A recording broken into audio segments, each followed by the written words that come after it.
offensive lineman Jonathan Martin, who was the player at the center of the Dolphins' bullying scandal, posted the following tweet.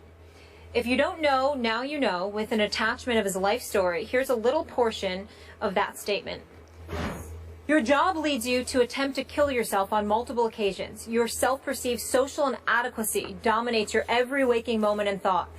You're petrified of going to work. You either sleep 12, 14, 16 hours a day when you can or not at all. You drink too much, smoke weed constantly, have trouble focusing on doing your job, playing the sport that you grew up obsessed with.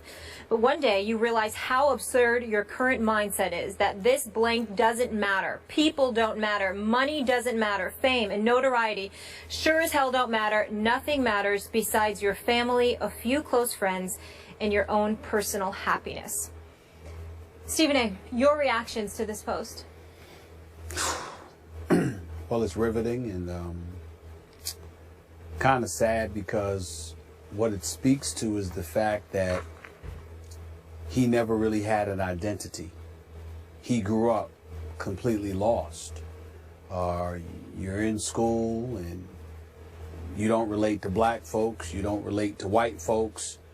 You're constantly questioning who you are, ultimately questioning your own worth.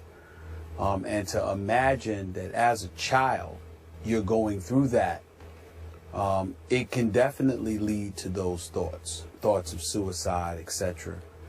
I dare venture to say that if you had spoken to psychology experts and things of that nature, therapists and what have you, they would trace a lot of problems that people have back to their youth, what they were subjected to, which is why it's something that we should always be mindful and careful about, particularly when it comes to kids and the level of cruelty that they could exercise against one another, because you just never know. When you see some of these, the Columbine shooting and other things, and you hear kids alluding to being bothered in school and being harassed, and how they felt like they could never catch a break. You just never ever know what that could ultimately lead to, whether somebody elects to harm themselves or whether they elect to harm other people, unfortunately. Having said all of that, I also think it's important to note this. I know you may not agree with this, Skip Bayless, because of your feelings about Richie Incognito in terms of some of his past transgressions, the things that have been reported, the lady at the golf tournament, the team outing when he was with Miami, along with his checkered past in college and at St. Louis. But I must admit to you, this kind of gives me cause to pause as to the level of culpability that Richie Incognito actually has when it comes to Jonathan Martin. Maybe this is one of the reasons why so many of those players in Miami's locker room felt the need to come to Richie Incognito's defense as opposed to Jonathan Martin, because in their eyes they may not have had these problematic backgrounds, and because of it their mindset may have been, what is he talking about? Richie Incognito was the same way with all of us. We didn't interpret it or embrace it as bullying. So when you look at it from that perspective, obviously, instead of us engaging in a level of conviction towards Richie Incognito, we should have asked more questions about Jonathan Martin. That's not to say that Jonathan Martin was wrong or that he was at fault. It's to speak to the problems that he had in his life long before Richie Incognito ever came along. And if that truly was the case, and that truly was what was going on in his mind and in his heart, then how could Richie Incognito be held accountable for that? I'm not saying I know the answer. I'm not absolving Richie Incognito. I'm just simply pointing out that it's a very, very legitimate question. I hear what you're saying about Richie Incognito. I have less than zero respect for him as a human, but I get the context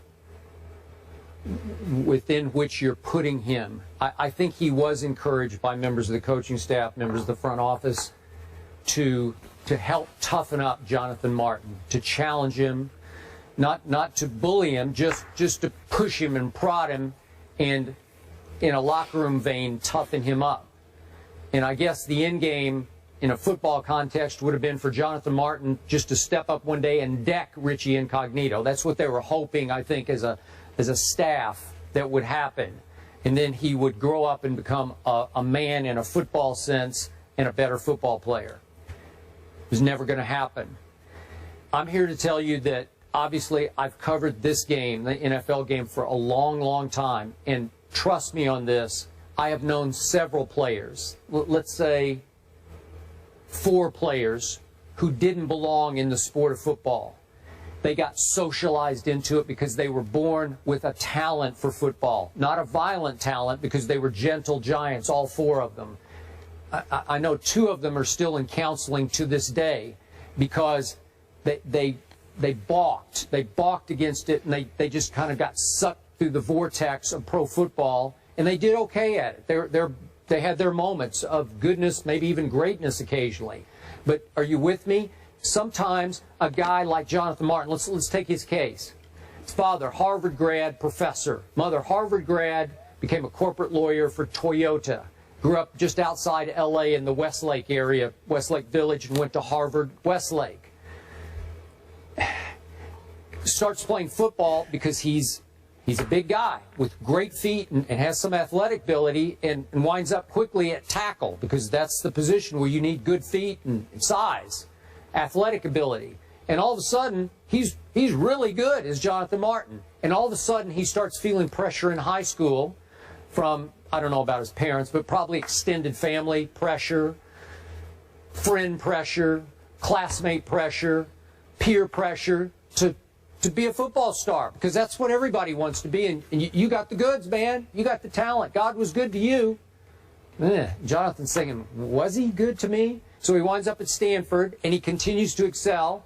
And after his junior year, he came out early. He went in the draft early, did Jonathan Martin, because he was going to be a high pick. And he went 42nd overall, so he was a high second-round pick. And yet, he was a misfit, like you described him as that fish out of water. Neither fish nor fowl. You know, he didn't seem to fit anywhere, and he definitely didn't fit in an NFL locker room because it wasn't who he really was. So, looking back, my regret for Jonathan is that he couldn't step up at any moment in his life and say, I don't want this anymore. I want to do that, or I want to do that. Because I'd be a lot happier doing this or that. Because this was jarring to his psyche. He didn't fit in football. And so they pushed and poked and prodded because he's a talented guy. And it never clicked for him. So he was living hell on earth, especially in the Dolphin locker room, because he never belonged there in the first place. And I've known several of those players who wish they had never played football. And, of course, I argue back to him, well, you did make some money, and you did become kind of a household name, at least in your fandom. Yeah, they did, but they all tell me they wish they'd never played pro football. So maybe that's where Jonathan Martin stands right now. Well, maybe so, but I think the key thing that needs to be pointed out here, Skip, is that this is emanating from a bullying scandal. And the question remains, was he truly bullied? And the reason I asked that question is because of what Jonathan Martin revealed. Because you had players inside that locker room that were saying, what bullying? What are you talking about? Everything, I mean, this is what happens in a locker room. We endured and experienced the same thing. What are you talking about? Now, clearly it was real to him. And I don't mean to imply that the bullying scandal was fraudulent in any way.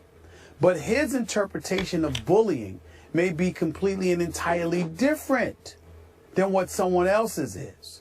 And when Richie Incognito had that interview with Jay Glazer, he pointed out the communication and the text messages and all of this stuff that went on with him and Jonathan, even in the aftermath of what happened.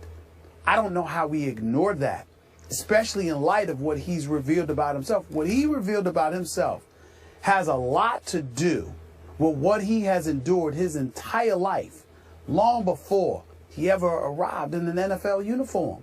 And if that's the case, in the interest of fairness, regardless of what kind of despicable allegations have been aimed in the direction of Richie Incognito prior to the bullying scandal, as it specifically pertains to this scandal, we must ask ourselves, how much legitimacy does it truly deserve as it pertains to the guilt of Richie Incognito in light of what Jonathan Martin has told us about himself?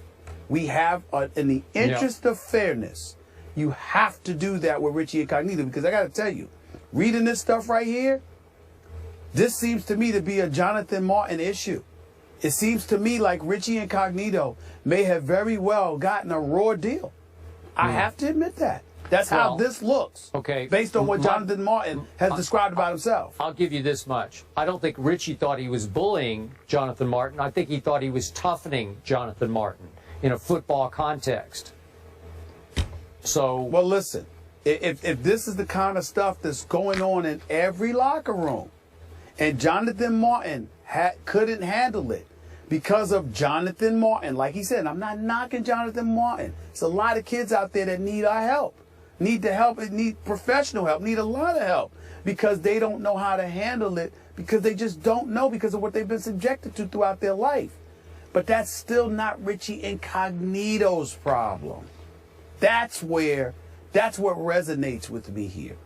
okay, that's fine. But if you look carefully at his track record, and we don't have time to go back to Richie Incognito's track record, it's not impressive. It's not about his track record. It's about this incident. Okay. But bullying, it's certainly hard to define and can be blurred, not a black and white issue, but a very serious issue. Obviously, we see all the campaigns going on. Suicides are the third leading cause of death amongst young people, a lot of times connected to bullying, not connecting that to either of those gentlemen, just taking that issue seriously.